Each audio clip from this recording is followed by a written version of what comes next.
Assalamualaikum warahmatullahi wabarakatuh. Sebelumnya izin perkenalkan diri, nama saya Sabrina Diatulaila dengan NPM 2311021019 dan teman sekelompok saya Kaila Nur Izatul Hawa dengan NPM 2311021011. Pada mata kuliah Ekonomi Tingkat 1 dengan dosen pengampu Pak Imam Awaludin SEME dan Bu Rizka Amalia SEME. Pada kali ini saya akan menyampaikan hasil proyek 3 kami, yaitu uji asumsi klasik dan regresi linear berganda menggunakan Epius dan Stata. Berikut adalah tabel data deskripsi kami. Kami meneliti pengaruh antara ekspor miliar, ekspor, dan nilai tukar terhadap produk domestik bruto. Dimulai dari tahun 2010 sampai tahun 2020 menggunakan kuartal. Langsung aja kita langsung ke uji asumsi klasiknya. Saya akan menggunakan software Stata. Baik, kita langsung ke statanya aja. Sekarang kita udah masuk di Stata. Kita impor filenya dulu. Kita pilih impor, Excel spreadsheet. Di Excel file ini kita pilih browse. Nah, di sini udah saya siapkan data kuartalnya yang akan digunakan. Enter. Kita pilih import first row as variable names. Terus OK. Jadi bisa dilihat di data editor.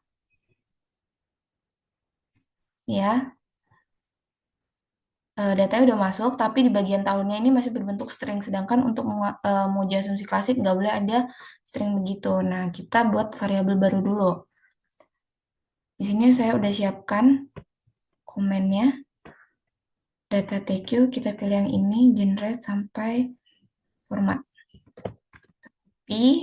Terus kita masukin di komen. Oke. Enter. Di sini udah muncul nih variabel baru, waktu underscore kuartal. Kita bisa lihat lagi di data editornya.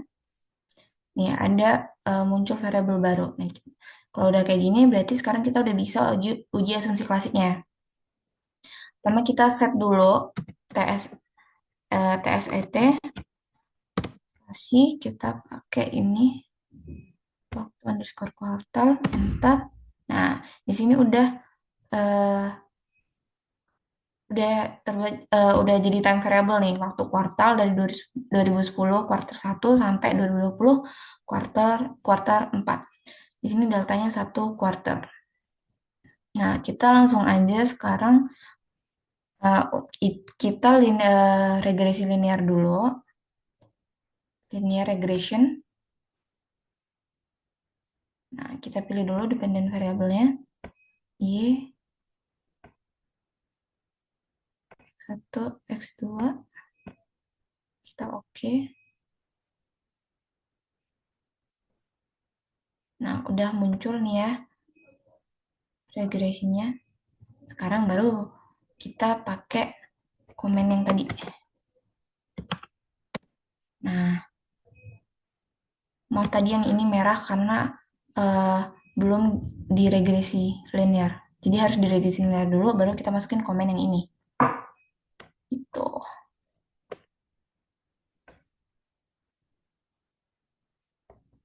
Nah, ini kita tunggu ya guys. Nanti dia uh, akan muncul seperti ini nih.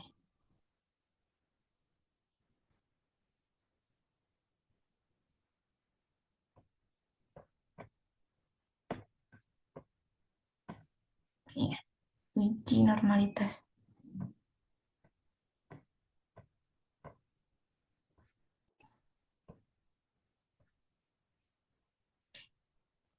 Nah, di sini uji normalitas, kita pakai skewness dan kurtosis.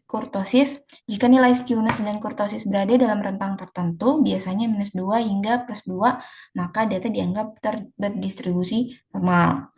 Dengan hipotesisnya H0 terdistribusi normal, H1-nya terdistribusi tidak normal. Nah, di sini udah kelihatan kan, skewness and kurtosis test for normality.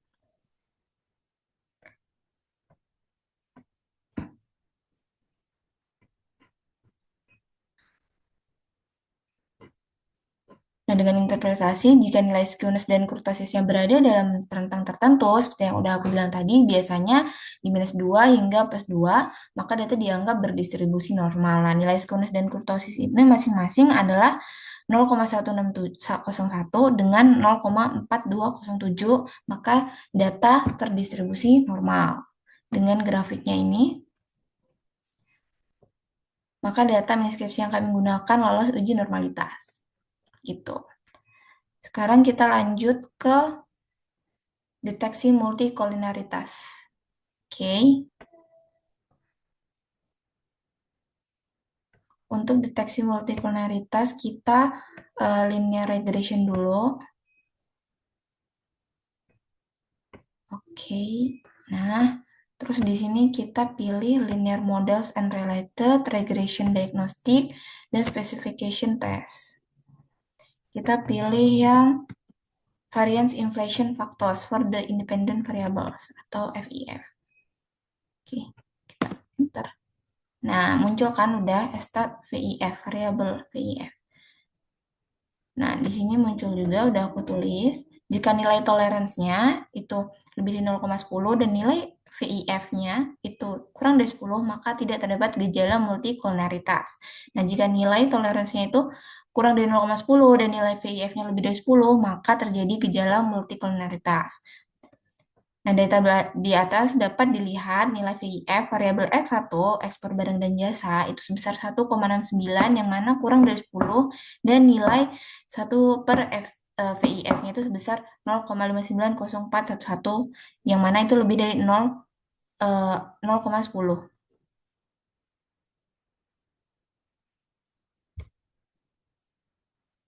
Nilai VIF variabel X2-nya itu nilai tukar,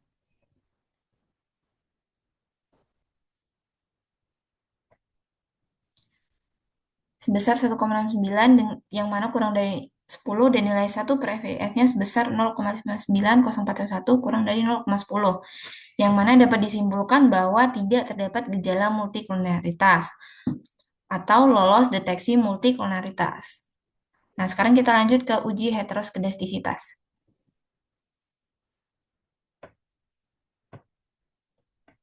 Oke, untuk uji heteroskedastisitas kita balik lagi ke aplikasi statanya. Kita pilih statistik, uh, linear models regression, regression diagnostic, specification. Pertama kita pilih yang kita ke uji heteroskedastisitas. Pertama kita baca dulu. Pelanggaran heteroskedastisitas itu kan muncul apabila residual model regresi tidak memiliki varians yang konstan atau bisa dikatakan masih bervariasi antar waktu atau antar individu. Nah, akibatnya reliabilitas observasi akan berbeda-beda jika ada perubahan kondisi yang tidak tertangkap dalam model ekonometrika. Ini menurut Kuncoro. Nah, biasanya gejala ini tuh lebih sering muncul pada regresi dengan jenis data cross-section dan juga data panel, tapi bukan tidak mungkin terjadi juga pada data time series. Nah, salah satu cara mendeteksi permasalahan heteroskedastisitas ini adalah menggunakan Bruce-Pagan test. Oke. Kita bisa lihat di sini ya. Bruce-Pagan atau Cook-Weisberg. Kita coba dulu di sini ya.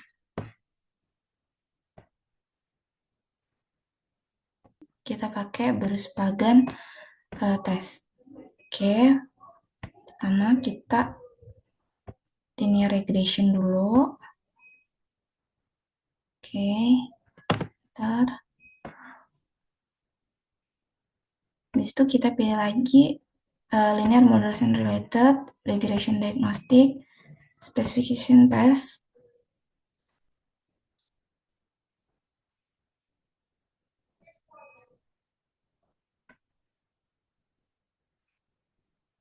Nah, dia munculnya di sini.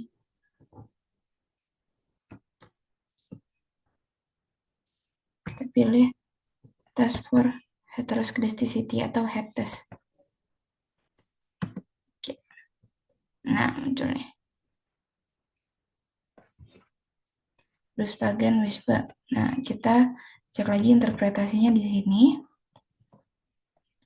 Nah, nilai probabilitasnya sebesar 0,0872, yang mana lebih dari 0,05, maka dapat disimpulkan tidak terjadi heteroskedastisitas atau lolos uji heteroskedastisitas. Nah, sekarang kita ke uji asumsi klasik yang terakhir, yaitu uji autokorelasi. Nah, permasalahan autokorelasi ini kan terjadi karena residual model saling berkorelasi antara satu observasi ke observasi. Permasalahan ini biasa terjadi pada data dengan struktur time series. Autokorelasi pada data time series dapat dideteksi dengan Bruce-Godfrey test atau Durbin-Watson test. Sekarang kita balik lagi ke statanya. Nah, kita pilih statistik, linear model, regression diagnostic, specification test. Kita lihat di Bruce-Godfrey. Nah, ini dia Bruce-Godfrey test. Oke. Muncul, kita juga mau tes lagi di Durbin Watson. Classification test. Kita lihat Durbin Watson di statistik. Oke. Nah, kita lihat lagi. Eh, Kalau kita lihat di sini ya, probabilitasnya ini kan kurang dari 0,05 dan Durbin Watson juga 1,23748 ini tidak berada di antara DU dan 4 minus DU. Jadi dapat ditarik kesimpulan bahwa pada data deskripsi kami itu terjadi pelanggaran di autokorelasi. Nah, bagaimana cara mengatasinya? Di ini saya juga udah menyiapkan cara mengatasi autokorelasi pada data kami. Oke, kita menggunakan Price-Winston. Nah, metode Price-Winston ini adalah pengembangan dari metode Cochrane-Orcutt. Nah, meskipun keduanya memiliki persamaan dalam mereduksi dampak autokorelasi dalam model regresi, Price-Winston ini memiliki keunggulan dengan pendekatan yang berbeda, terutama pada perhitungan transformasi data. Ya, langsung aja ya, kita uh, balik lagi ke Stata untuk mengatasi autokorelasinya. Aku udah siapin perintahnya. Itu ini. Bukan, sorry. Nah, ini uji Price Winston. Kita copy, masukkan dalam komen.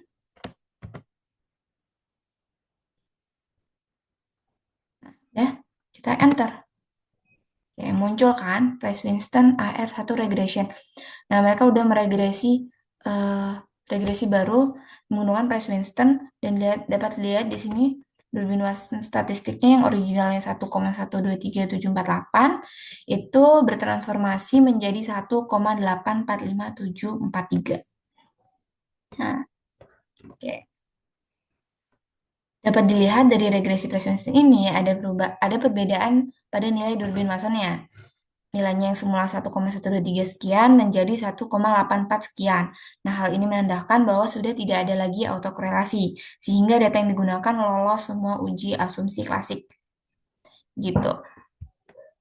Baik, itu aja yang bisa saya sampaikan pada uji asumsi klasik menggunakan Stata. Selanjutnya akan disampaikan oleh teman saya, Kaila Nur Izzatul Hawa, dengan menggunakan software Evius. Terima kasih.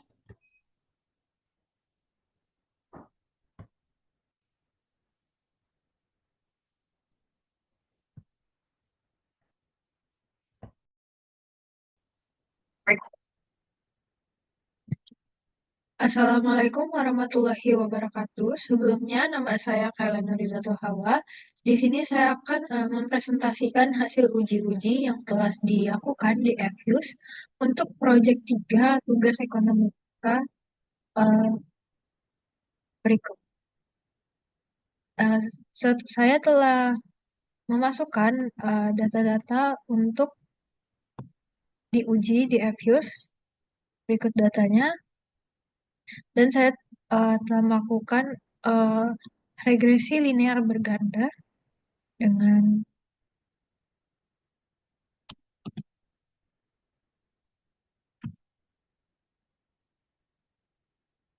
berikut adalah hasil uji regresi linear berganda. Regresi seperti yang ditampilkan di Valward ini. Regresi linear berganda digunakan untuk mengetahui pengaruh variabel independen terhadap variabel dependen secara bersama-sama dan parsial dalam penelitian ini. Variabel dependen yang digunakan adalah ekspor barang dan jasa sebagai X1 dan nilai tukar sebagai X2, sedangkan variabel dependennya adalah produk domestik bruto. Diperoleh rumus model regresi seperti ini. Berdasarkan hasil regresi metode OLS, diperoleh bahwa variabel X1 dan X2 berpengaruh positif dan signifikan terhadap variabel Y. Koefisien determinan R square sebesar 0,738 menunjukkan bahwa 73,89% variasi dari variabel dependen dapat dijelaskan oleh model ini.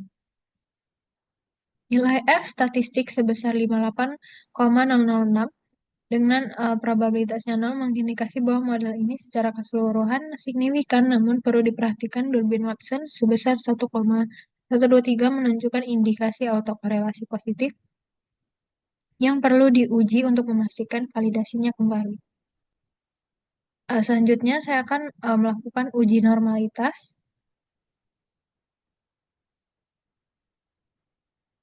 Diperoleh seperti ini dari Avius. Hasil seperti ini dari Avius. Dari hasil uji Jacques-Berbera diperoleh nilai statistik sebesar 1,776348 dengan nilai probabilitas p-value sebesar 0,41146406. Karena ini, p-value lebih besar daripada tingkat signifikansi, yaitu 5% 0,05, maka keputusan yang diambil adalah gagal menolak H0, dengan kata lain, residual dalam model regresi ini berdistribusi normal. Nilai skewness sebesar 0,475885 menunjukkan distribusi residual condong ke kanan namun masih dalam batas wajar. Sementara itu, nilai kurtosis sebesar 3,25110 yang mendekati 3 menunjukkan distribusi residual berbentuk mesokurtik yang konsisten dengan distribusi normal. Berdasarkan uji Jacques-Berea yang didukung dengan histogram residual, dapat disimpulkan bahwa residual dalam model regresi ini telah memenuhi asumsi normalitas. Dengan demikian, model regresi yang digunakan layak untuk dilakukan pengujian lebih lanjut karena telah memenuhi salah satu asumsi dasar regresi linear klasik. Selanjutnya ada deteksi multikolinearitas. Di sini ditampilkan multikolinearitas merupakan kondisi ketika variabel independen dalam model saling berkorelasi tinggi yang dapat menyebabkan estimasi koefisien menjadi tidak stabil dan sulit diinterpretasikan. Berdasarkan hasil uji multikolinearitas menggunakan model Variation Inflation Factor atau FIF, diperoleh nilai FIF untuk variabel independen X1 dan X2 sebesar 1,693737. Nilai berada jauh di ambang batas toleransi multikolinearitas atau FIF kurang dari 10 menunjukkan bahwa tidak terdapat masalah multikolinearitas dalam model regresi yang dibangun. Dengan demikian, X1 dan X2 dapat digunakan bersama dengan model tanpa menimbulkan distorsi terhadap estimasi koefisien regresi. Selanjutnya ada uji heteroskedastisitas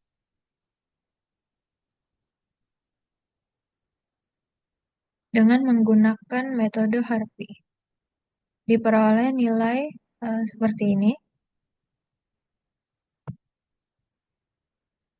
Uji heteroskedastisitas ini bertujuan untuk mengetahui apakah varians dari individual model regresi bersifat konstan atau tidak. Dalam model regresi yang baik, residual seharusnya memiliki varians yang sama atau disebut homokedastisitas. Jika varians residual berubah-ubah atau tidak konstan, maka disebut sebagai heteroskedastisitas dan dapat menyebabkan ketidakefisienan dalam estimasi parameter model.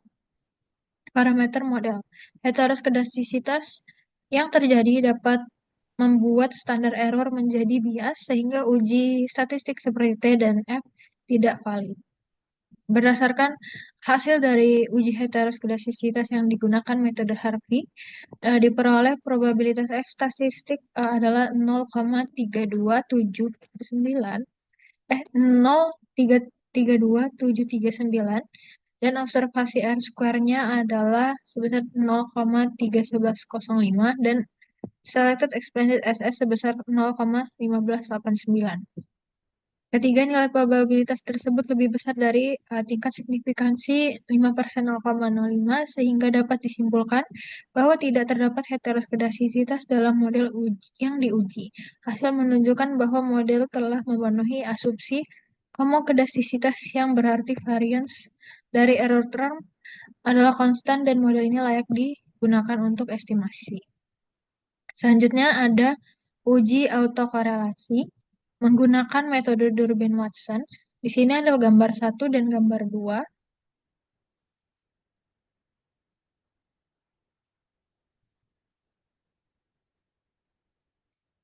Dari gambar 1 diperoleh nilai Durbin-Watson-nya adalah 1,12378 dan setelah eh, ditransformasikan datanya, nilai Durbin-Watson berubah menjadi lebih tinggi dengan cara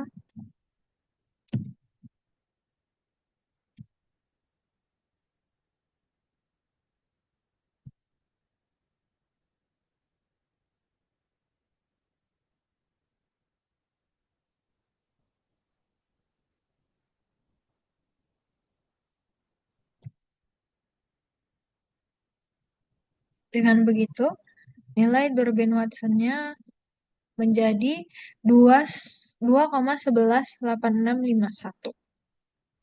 Maka pada gambar yang pertama, eh, N-nya atau nilai datanya adalah keseluruhan adalah 44. Nilai DL-nya adalah 1,4226 yang diperoleh dari tabel Durbin-Watson dengan signifikansi 5%. Dan nilai 4 dikurang DL-nya adalah 2,5774. Nilai DU-nya 1,6120 juga diperoleh dari tabel Durbin-Watson. Setelah dikurangin 4 menjadi 2,388 dan nilai Durbin-Watson-nya tadi adalah 1,12748. Maka terjadi gejala autokorelasi dikarenakan DW tidak berada di antara tidak berada di antara 4 min DO. Seperti ini.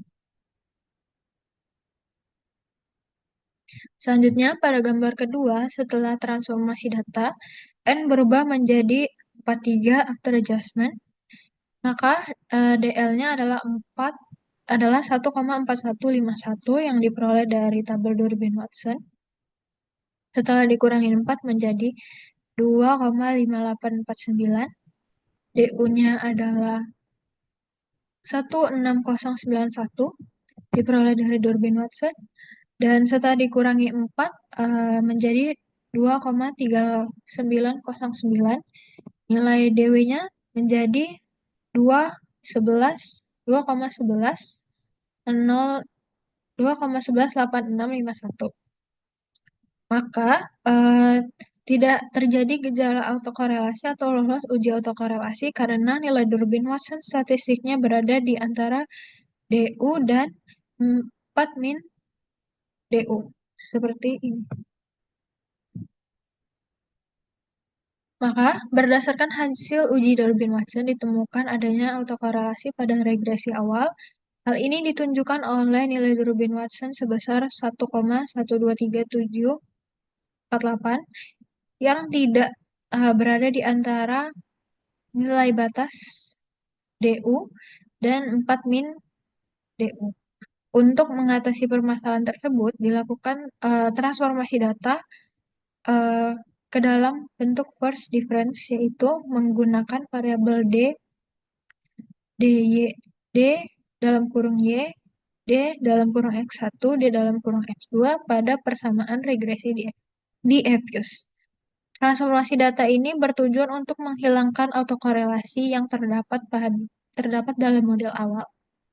Setelah dilakukan transformasi, nilai Durbin Watson meningkat menjadi 2,1188651 yang berada di rentang DU hingga 4 min DU. Yaitu seperti ini. Hal ini menunjukkan bahwa autokorelasi telah berhasil diatasi sehingga model regresi transformasi dapat dianggap memenuhi asumsi klasik. Mungkin sekian dari saya. Kurang lebihnya mohon maaf. Assalamualaikum warahmatullahi wabarakatuh.